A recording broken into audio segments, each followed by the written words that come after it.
दीनानाथ नाम का एक आदमी था जिसके 3 बेटे थे। उन तीनों का नाम था जगनू, कल्लू और हर्षु। दीनानाथ तो अपने बच्चों से बड़ा प्यार करता था, लेकिन बड़े होने के बाद उन तीनों के मन में लालच आ जाता है और वो तीनों प्रॉपर्टी के लिए आपस में ही लड़ने लगते हैं। दीनानाथ तंग आकर अपने बेटों की शादी करा देता है और उसकी 3 बहुएं भी आ जाती हैं। मगर वो सब भी एक जैसे ही थे और इतना बड़ा परिवार होने के बावजूद भी कोई दीनानाथ से दिन भर में उनका हाल भी नहीं पूछता था। वो अक्सर अपने कमरे में बैठकर किताबें पढ़ा करते थे। एक दिन शाम के समय दीनानाथ अपने कमरे में बैठे थे और किताब पढ़ रहे थे कि तभी उनकी सबसे छोटी बहू किशोरी वहां आ जाती है। बाबूजी, आप यहाँ फिर से अकेले बैठकर किताब पढ़ रहे हैं। देखिए, मैं आपके लिए चाय बनाकर लाई हूँ। किशोरी को अपनी ससुर जी से बड़ा लगाव था और वो उनका सम्मान भी करती थी। अरे बहू, बस एक तू ही है इस पूरे घर में जिससे मेरा ख्याल रहता है, वरना मेरे बेटे और बाकी की दोनों बहुएं तो मुझे पूछती तक नहीं। अरे मुझे तो लगता है कि जिस दिन मैंने अपनी प्रॉपर्टी इनके नाम कर दी, ये मुझे घर से ही निकाल देंगे। अरे बाबूजी, क्या आप भी? भला आपके घर से आपको कोई निकाल सकता है? और कोई रहे ना रहे, मैं हमेशा आपके साथ ही रहूंगी। हाँ हाँ मेरी बच्ची, तू बहुत सीधी है। इसीलिए वो दोनों बड़ी बहुएं घर का सारा काम भी तुझसे करवा लेती हैं और तू कर भी देती है। अरे बाबूजी, अब काम तो करना ही है ना, और इससे मेरा भी तो फायदा होता है। अच्छा, फायदा? भला वो कैसे? अब आप ही देखिए ना, मैं घर का काम करती हूँ इसलिए मैं कितनी फिट और तंदुरुस्त हूँ। सीमा दीदी और राधिका दीदी को देखिए, दोनों कितनी मोटी हो रही हैं। किशोरी के इस मजाक पर दीनानाथ जोर जोर से हंसने लगते हैं, लेकिन तभी अचानक से उन्हें बाहर से कुछ शोर सुनाई देता है। बाहर जगनू, कल्लू और हर्षु एक दूसरे से जानवरों की तरह लड़ रहे थे। दीनानाथ किशोरी के साथ जल्दी से बाहर जाकर देखते हैं कि आखिर माजरा क्या है। कुल्लू, मैंने कहा ना बड़ा मैं हूं, तो वो बड़ा वाला खेत मेरा ही होगा। मैंने तो सीमा को वादा भी कर दिया है कि मैं वहां पर छोटा सा फार्म हाउस भी बनवाऊंगा। अरे अरे भैया, ऐसे कैसे आप लेंगे वो खेत? अरे मेरी राधिका ने तो तय कर लिया है कि हम वहां सब्जियां उगाएंगे। अरे कुल्लू भैया, आपको पता भी है कुछ? जो आप खेती करेंगे, उस जमीन की मिट्टी पर आप सिर्फ गेहूं उगा सकते हैं, ना कि सब्जियां। अरे जाइए पहले खेती के बारे में पढ़िए। और यहाँ पर सबसे ज्यादा पढ़ा लिखा मैं हूं, तो वो खेत मेरा ही होगा। अरे क्या आप भी प्रॉपर्टी के लिए लड़ने लगे? और ये फैसला बाबूजी करेंगे ना कि आप तीनों? अगर तुम सब इसी तरह लड़ते रहोगे तो मैं किसी को भी कुछ नहीं देने वाला। अरे बाबूजी, ये आप क्या कह रहे हैं? आखिर में प्रॉपर्टी तो हमें ही देनी है, हम आपके बेटे जो ठहरे। इस बात पर तीनों बेटे हंसने लगते हैं, लेकिन दीनानाथ को गुस्सा आ जाता है। हाँ, हो तो तुम तीनों मेरे बेटे, मगर तुम तीनों ये जान लो कि तुम किसी भी काम के नहीं हो। पिछले हफ्ते मुझे डॉक्टर से मिलने जाना था। मैंने तुम लोगों को पहले से बता के रखा था, मगर तुम सब फिर भी भूल गए। सिर्फ किशोरी को ही याद रहा। ये सुनकर हर्षु खुशी से उछल पड़ता है और अपने भाइयों के सामने डींगे मारते हुए बोलता है। सुना आप दोनों ने भैया? मेरी पत्नी बाबूजी का सबसे ज्यादा ख्याल रखती है और सीमा और राधिका भाभी तो बाबूजी के पैर तक छूना भूल जाती हैं। मगर मेरी किशोरी बाबूजी का पूरा ध्यान रखती है। देखना भैया, कहीं बाबूजी सारी प्रॉपर्टी किशोरी के नाम न कर दें। लेकिन ये सुनकर किशोरी को गुस्सा आ जाता है और वो कहती है, लेकिन मुझे ये प्रॉपर्टी नहीं चाहिए। तो अगर बाबूजी मुझे प्रॉपर्टी देंगे भी, तब भी मैं नहीं लूंगी। आप चिंता न करिए। ये सुनकर जगनू और कल्लू जोर जोर से हंसने लगते हैं और हर्षु चुपचाप खड़ा हो जाता है। बस बहुत हो गया। मैंने अब ये फैसला कर लिया है कि मैं तुम में से किसी को भी प्रॉपर्टी नहीं दूंगा। अब मैं ये सारी प्रॉपर्टी किसी और के नाम कर दूंगा। ये सुनकर तीनों बेटे चौंक जाते हैं और दीनानाथ वहां से गुस्से में अपने कमरे में चला जाता है। किशोरी उनके पीछे जाती है और फिर उनसे पूछती है, बाबूजी, अब आप क्या करेंगे? कुछ सोचा आपने?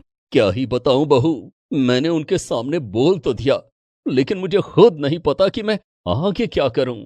शायद अगर आज इनकी मां जिंदा होती तो ये सब ना हो रहा होता। लेकिन तभी किशोरी को दीनानाथ की ये बात सुनकर एक आइडिया आता है। अरे बाबूजी, मेरे पास एक प्लान है, क्यों ना आप दूसरी शादी कर लें? क्या? अरे ये तुम क्या कह रही हो किशोरी? भला इस उम्र में मैं शादी कैसे कर सकता हूँ?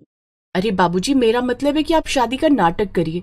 यानी कि आप एक लड़की को घर ले आइए और अपने तीनों बेटों से और सीमा और राधिका दीदी से कहिए कि आपने दूसरी शादी कर ली है, और ये भी कि अब आप अपनी सारी प्रॉपर्टी उस लड़की के नाम कर देंगे। उसके बाद तो बाकियों की अकल अपने आप ठिकाने आ जाएगी। ये तरीका था तो अटपटा, मगर दीनानाथ को बहुत पसंद आता है। वाह वाह बहू, इसमें तो बड़ा ही मजा आएगा। ये सब बेवकूफ और बेवकूफ बनाने। अब तो बस कल सुबह होने की देर है। अगले दिन सुबह सुबह से ही दीनानाथ घर से गायब थे। उनके तीनों बेटे और बहुएं उन्हें ढूंढने लगते हैं, सिवाय किशोरी के, क्योंकि वो पहले से ही जानती थी कि आगे क्या होने वाला है। तभी अचानक से घर का दरवाजा खुलता है और दीनानाथ दूल्हे के कपड़ों में एक लड़की के साथ घर के अंदर आ जाते हैं। उस लड़की ने भी दुल्हन का जोड़ा पहन रखा था। अपने पिता को ऐसे देखकर तीनों बेटे और बहू दंग रह जाते हैं। बाबूजी, ये सब क्या है? कहीं मैं सपना तो नहीं देख रही? कल्लू, हर्षु और जगनू के मुंह से तो आवाज ही नहीं निकलती। नहीं, कोई सपना नहीं है बहू, ये एकदम हकीकत है। मैंने दूसरी शादी कर ली है और अब तुम लोगों को प्रॉपर्टी के लिए कुत्ते बिल्लियों की तरह लड़ने की जरूरत नहीं, क्योंकि अब मैंने सारी प्रॉपर्टी अपनी दूसरी पत्नी के नाम कर दी है। चलो बच्चों, पैर छुओ अपनी नई सास और माँ के। कोई भी आगे नहीं बढ़ता, मगर किशोरी लपक कर अपनी नई सास के पैर छूने लगती है। प्रणाम माँ जी, आप तो बड़ी ही सुंदर हैं। अब तो घर में बड़ा अच्छा लगेगा। क्यों हर्षु जी, हमें नई माँ जी के लिए मुंह दिखाई की रस्म रखवानी चाहिए। नहीं, पड़ोसियों को भी बुलाएंगे, उन्हें पता तो चले हमारी सासू माँ कितनी अच्छी है। अरे किशोरी, तुम्हारा दिमाग तो ठीक है, ये कैसी बातें कर रही हो भला तुम? और बाबूजी, आप भला ऐसा कैसे कर सकते हैं? आपने दूसरी शादी कर ली, और माँ का क्या? आपने उनके बारे में एक बार भी नहीं सोचा? उनकी आत्मा को कितनी तकलीफ होगी, आप ऐसा कैसे कर सकते हैं? हाँ बाबूजी, माँ की आत्मा को ये देखकर कितना बुरा लग रहा होगा। और ये क्या भला कोई उम्र है शादी करने की? हमें तो ये सब देखकर बड़ी ही शर्म आ रही है। और भला ये लड़की है कौन? और आप क्या किसी भी ऐरी गैरी अनजान लड़की से शादी करके उसे घर ले आएंगे? और तो और आप इसे प्रॉपर्टी देने की बात कर रहे हैं। वाह वाह मेरे बच्चों, अचानक से तुम्हें अपनी माँ की चिंता हो गई। अरे तुम्हें तब ये नहीं लगा जब तुम सब ने मुझे मेरे ही घर में इतना अकेला छोड़ दिया? तुम सब तो मुझसे एक बार मेरे कमरे में मिलने तक नहीं आते। तब तुम्हें ये नहीं लगता कि तुम्हारी माँ को ऊपर से कितना बुरा लगता होगा कि उसके बेटे यहाँ ऐसे काम कर रहे हैं? दीनानाथ की इस बात पर उसके बेटे कुछ नहीं बोल पाते। अरे अगर मैं खुश रहूंगा तो तुम्हारी माँ भी खुश रहेगी, और वैसे भी वो ये तो कभी नहीं चाहती थी कि तुम सब प्रॉपर्टी के लालच में कुत्ते बिल्लियों की तरह लड़ो। तो मैं तो उसकी इच्छा पूरी कर रहा हूं। अब ना तुम्हें प्रॉपर्टी मिलेगी और ना ही तुम लड़ोगे। अब तुम सब प्यार से गरीबी में रहना, ठीक है? ये सुनकर तीनों बेटों को अपनी गलती का एहसास हो जाता है। बाबूजी, हमें माफ कर दीजिए, हमें अपनी गलती का एहसास हो गया है। हमने अनजाने में आपको बहुत दुख पहुंचाया। हम प्रॉपर्टी के लालच में अंधे हो गए थे। सच में माँ को भी कितना बुरा लगा होगा ये सब देखकर। हाँ पिताजी, लेकिन अब आप चिंता मत कीजिए, अब हमें प्रॉपर्टी नहीं चाहिए। हाँ पिताजी, और तो और हमें ये आपकी शादी भी मंजूर है। अगर आप इसी में खुश हैं तो हमें अपनी ये नई माँ भी मंजूर है। माफ करिएगा बाबूजी, अब हम आपको कभी अकेला नहीं छोड़ेंगे। हाँ, और मैं आपके लिए ढेर सारे पकवान भी बनाऊंगी। इसके बाद सभी बेटे और बहुएं अपनी नई माँ और सास के पैर छूने लगते हैं कि तभी किशोरी और दीनानाथ जोर जोर से हंसने लगते हैं। अरे किशोरी, बाबूजी, आप दोनों ऐसे क्यों हंस रहे हैं? क्या बात है? क्योंकि तुम्हें इनके पैर छूने की जरूरत नहीं है बच्चों। सभी बेटे और बहुएं हैरान हो जाती हैं। क्या क्या मतलब बाबूजी? अरे दीदी, मतलब ये कि ये सब बस एक नाटक था। बाबूजी ने कोई दूसरी शादी नहीं की और ये लड़की हमारी नई माँ जी नहीं है। क्या नाटक? मगर क्यों बाबूजी, आपने ऐसा क्यों किया? अरे और क्यों? तुम सबको ये समझाने के लिए कि तुम सब भाई हो, हम एक परिवार हैं। तुम्हें प्रॉपर्टी के लिए इस तरह लड़ने की जरूरत नहीं, क्योंकि वो तो तुम्हारी ही है और तुम्हें बराबर ही मिलेगी। लेकिन इस सब के बीच तुम मुझे तो भूल ही गए थे, और तुम सब ये भूल गए कि जब तुम्हारी मां जिंदा थी हम सब कैसे साथ बैठकर हंसते थे, खाना खाते थे, हमारे बीच इतनी दूरियां नहीं थी। बिल्कुल सही कहा बाबूजी ने।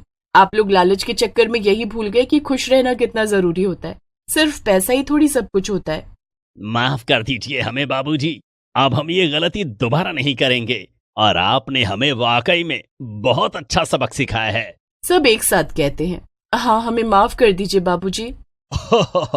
ठीक है बच्चों, फिर तो हम सब आज साथ में खाना खाएंगे, ठीक पहले की तरह।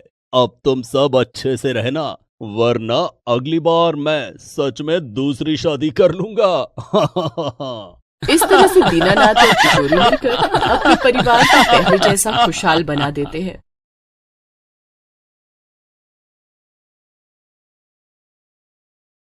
ये कहानी है सुनीता और उसकी जादुई गाय की।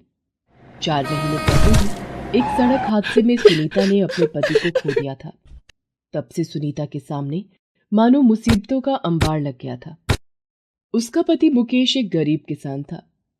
खेती के लिए उसने गांव के साहूकार से कर्जा लिया था, जिसे चुकाए बिना ही वो इस दुनिया से चला गया। साहूकार आए दिन सुनीता को खरी खोटी सुनाने उसके घर पहुंच जाता था। सुनीता बड़ी मुश्किल से अपने 2 बच्चों के साथ अपना गुजारा चला रही थी। उसके पास साहूकार को देने के लिए बिल्कुल भी पैसे नहीं थे। मालिक, मेरे पति ने आपसे कर्जा लिया था, अब वो तो है नहीं, तो मैं पैसे कहां से लाऊं? हाँ, तो पति नहीं है तो क्या हुआ, जमीन तो है तेरे पास, वो मेरे नाम कर दे, मैं भूल जाऊंगा अपने पैसे। कैसी बातें कर रहे हैं मालिक? उस जमीन के सहारे तो मैं और मेरे बच्चे जिंदा हैं। अगर वो भी चली गई तो मैं कैसे अपने बच्चों का पेट भरूंगी? वो सब मुझे कुछ नहीं पता। आखिरी बार तुझे मोहलत दे रहा हूं, अगले सोमवार तक या तो मेरा सारा पैसा चुका दे, वरना मंगलवार को जमीन के कागज मुझे सौंप दे, समझी?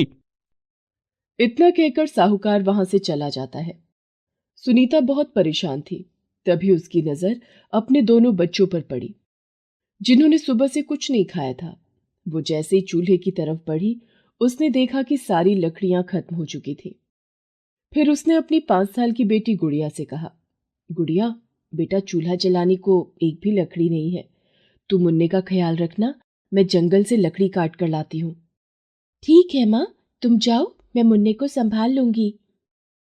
अपने साल भर के मुन्ने को बड़ी बेटी गुड़िया के सहारे छोड़कर सुनीता जंगल की तरफ चल पड़ती है। रास्ते भर वो सोचती रही कि आखिर साहूकार को देने के लिए पैसे कहां से लाएगी। जंगल आ गया, लेकिन उसे अपनी मुसीबत से निकलने का रास्ता अब तक नहीं मिला था। जंगल पहुंचकर वो लकड़ियां काटने लगी। तभी अचानक उसे एक आवाज सुनाई दी।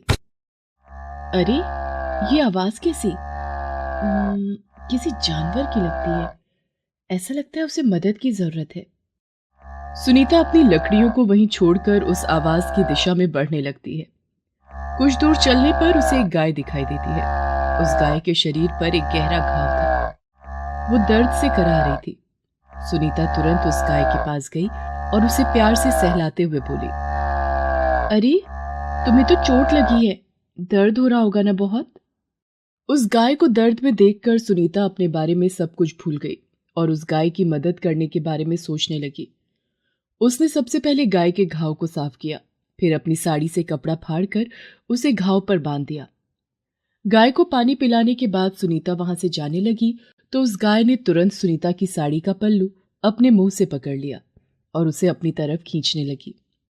ये साफ पता चल रहा था कि वो गाय सुनीता को जाने से रोक रही थी। सुनीता ने उस गाय के सिर पर हाथ फेरते हुए कहा, मुझे जाना होगा, मेरे बच्चे मेरा इंतजार कर रहे हैं। सुनीता गाय के मुंह से अपनी साड़ी निकालकर वहां से जाने लगती है तो वो गाय जोर जोर से आवाज करने लगती है। गाय की आवाज में दर्द था जिसे सुनीता नजरअंदाज नहीं कर सकी। उसने अपनी लकड़ियों का गट्ठर अपने सिर पर रखा और फिर उस गाय के पास जाकर बोली, ठीक है, अब चुप हो जाओ, तुम चलो मेरे साथ, मैं तुम्हारा ख्याल रखूंगी। सुनीता उस गाय की खड़े होने में मदद करती है और फिर अपनी लकड़ियां लेकर आगे चल देती है। गाय भी धीरे धीरे उसका पीछा करते हुए उसके घर पहुंच जाती है। सुनीता की बेटी गुड़िया उस गाय को देखकर बहुत खुश होती है और सुनीता से कहती है, अरे माँ, ये गैया हमारी है क्या? हाँ बेटा, मुझे जंगल में मिली, बहुत दर्द में है बेचारी। मुझसे इसकी हालत देखी नहीं गई तो मैं इसे अपने साथ ले आई। बहुत अच्छा किया माँ, ये तो बहुत प्यारी है। क्यों ना हम इसका नाम प्यारी ही रख दें? हाँ हाँ, हाँ हाँ, क्यों नहीं, आज से ये हमारी प्यारी ही है। सुनीता उस गाय का बहुत अच्छे से ख्याल रखने लगी, जिसकी वजह से बहुत जल्दी प्यारी का घाव भर गया। गाय के दूध से सुनीता को भी घर चलाने में मदद होने लगी, लेकिन अब भी साहूकार का कर्ज चुका पाना उसके बस से बाहर था। फिर एक दिन, अरे माँ, देखो तो इस बर्तन को क्या हो गया? क्या हुआ गुड़िया? अरे ये तो। सुनीता उस बर्तन को देखकर हैरान थी, क्योंकि वो बर्तन सोने का था। गुड़िया, ये कहाँ से मिला तुझे? माँ, ये तो प्यारी के पानी पीने का बर्तन है। जब हमने इसे प्यारी के पास रखा था तो ये बहुत अलग दिखता था। अब देखो ना, ये कितना चमक रहा है। सुनीता को कुछ समझ नहीं आ रहा था। वो तुरंत घर के अंदर से एक और बर्तन लेकर आई और उसमें थोड़ा सा पानी डालकर प्यारी के सामने रखते हुए बोली, प्यारी, ले पानी पी ले। प्यारी उस बर्तन से पानी पीने लगती है। जैसे ही पानी खत्म हो जाता है तो प्यारी उस खाली बर्तन को चाटने लगती है। देखते ही देखते वो बर्तन भी सोने का बन जाता है। अब सुनीता को विश्वास हो गया था कि प्यारी कोई साधारण गाय नहीं, बल्कि एक जादुई गाय है।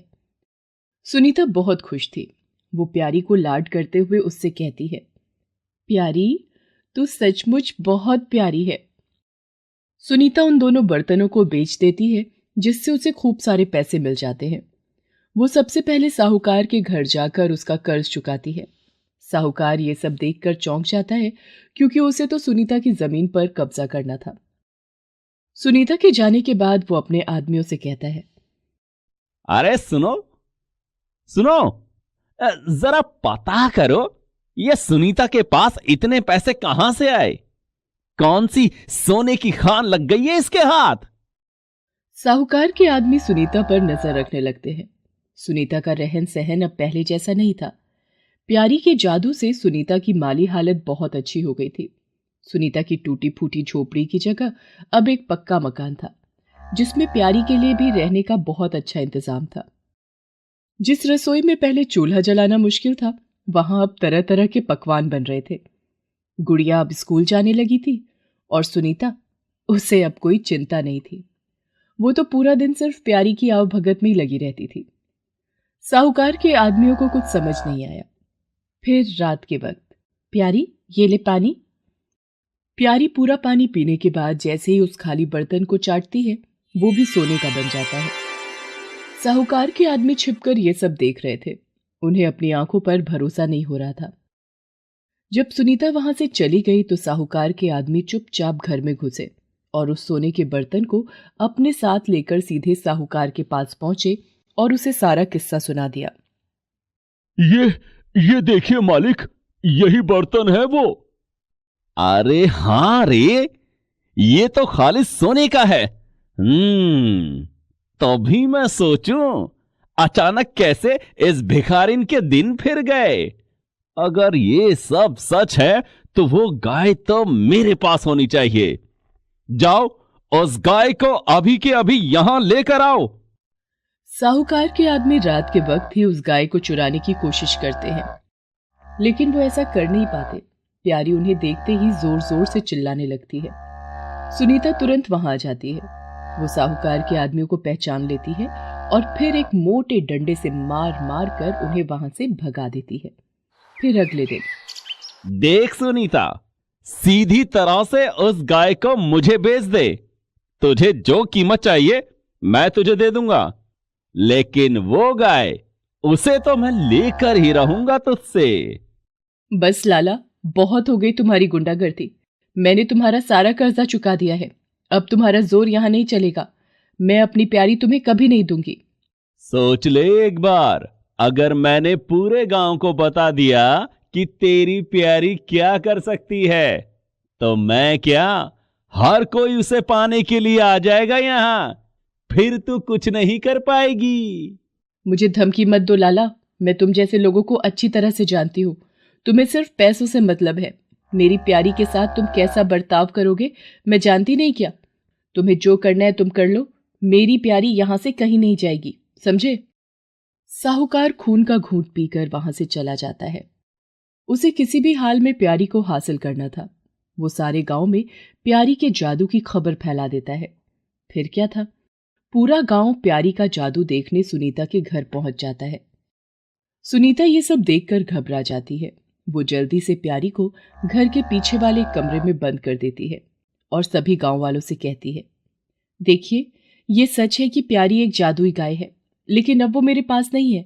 जैसे ही लाला को उसके जादू के बारे में पता चला, वो यहां से चली गई। चली गई? अरे कहां चली गई?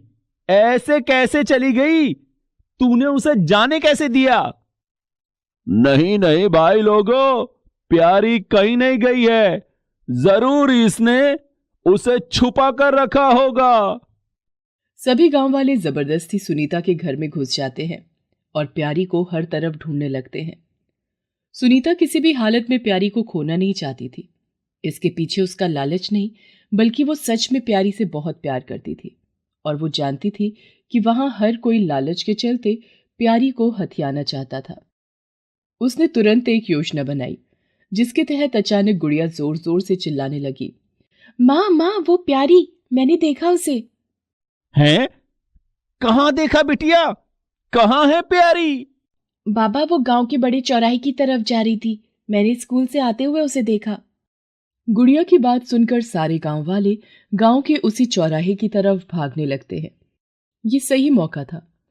सुनीता चुपचाप प्यारी को कमरे से निकालकर घर के पीछे वाले रास्ते से उसी जंगल में ले जाती है, जहां वो पहली बार उससे मिली थी।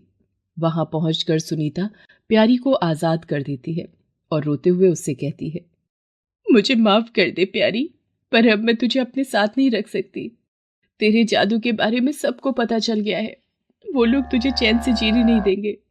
तूने जो मेरे लिए किया, उसका एहसान मैं कभी नहीं चुका सकती, लेकिन मैं तुझे ऐसे लोगों को भी नहीं सौंप सकती जो तुझे नहीं, तेरे जादू को चाहते हैं। प्यारी की आंखों में भी आंसू थे। वो सुनीता को लाड दिखाने लगती है, मानो वो भी सुनीता को प्यार से अलविदा कह रही थी।